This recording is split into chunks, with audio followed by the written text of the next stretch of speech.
नमस्कार मित्रों, आज मैं आप सभी के समक्ष बर्बरिक की कहानी पेश कर रहा हूँ। बर्बरिक भीमपुत्र घटोत्कच और दैत्य कन्या मौरवी के पुत्र थे। बर्बरिक एक महान धनुर्धर थे। उन्हें पूरे भारत में कई अलग अलग नामों से पूजा जाता है, जैसे खटुश्याम, त्रिबाणधारी, शीशदानी आदि। उनके माता मौरवी देवी ने उन्हें सदैव कमजोरों की सहायता करना सिखाया था।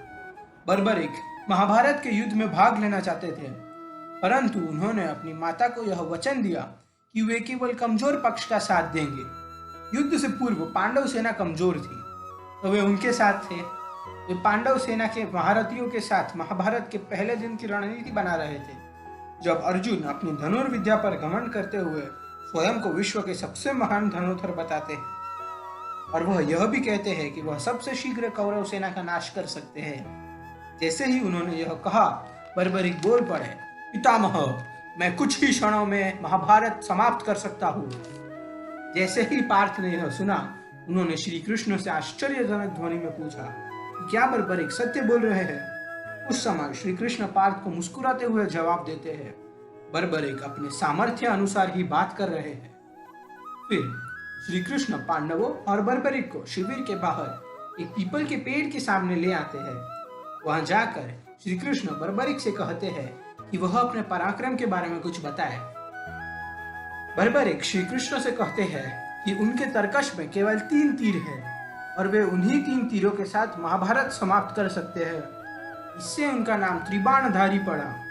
फिर श्री कृष्ण ने बर्बरिक को उस पीपल के पेड़ पर लगे सारे सूखे पत्ते भेदने को कहा। यह कहकर धीरे से कृष्ण ने अपने पैरों के नीचे एक पत्ता छिपा लिया। बर्बरिक ने 3 तीरों में सारे पत्ते भेद दिए और उनका तीसरा तीर तरकश में लौटने की जगह श्री कृष्ण का पैर चीरने लगा। जैसे ही श्री कृष्ण ने अपना पैर हटाया, वैसे ही तीर ने आखिरी पत्ता भी भेद दिया और तरकश में लौट आया। यह देख श्री कृष्ण प्रसन्न हो गए। प्रसन्न होकर उन्होंने बर्बरिक से एक दान मांगा। कुछ सोचे समझे बगैर बर्बरिक ने दान देने के लिए राजी हो गए। श्री कृष्ण ने बर्बरिक से अब उनका शीश दान मांगा। अब वचन बांधो, बर्बरिक अपना शीश दान में देने ही वाले होते हैं। तब भीम उन्हें रोकते हैं और श्री कृष्ण से पूछते हैं कि अगर वह चाहते तो कौरव सेना के किसी भी महारथी का शीश मांग सकते थे। उन्होंने बर्बरिक का शीश क्यों मांगा? तब श्री कृष्ण ने सारे पांडवों को बर्बरिक ने उनकी माता को जो वचन दिया था उसके बारे में बताया। बर्बरिक को अगर युद्ध में हिस्सा लेने दिया होता तो वह एक तीर से पूरे कौरव सेना और दूसरे तीर से पूरी पांडव सेना का नाश कर देते। उनका शीश इसीलिए मांगा गया ताकि वह महाभारत का नाश न कर सके। बर्बरिक अपना शीश दान करने ही वाले होते हैं। तब वह श्री कृष्ण से एक आखिरी विनती करते हैं कि वह महाभारत का हिस्सा बनना चाहते थे। तब श्री कृष्ण उनसे कहते हैं कि उनका देह मर जाएगा, परंतु शीश महाभारत खत्म होने तक जीवित रहेगा। इससे उनका नाम शीशदानी पड़ता है। महाभारत की आखिरी संध्या को जब पांडव सेना विजय हो जाती है, तब पांडव सेना के कुछ सैनिक श्री कृष्ण से पूछते हैं कि पूरे युद्ध में सबसे महान योद्धा कौन थे। श्री कृष्ण ने कहा कि वे केवल अर्जुन के सारथी थे। जहां अर्जुन को जाना होता वही वे ले जाते।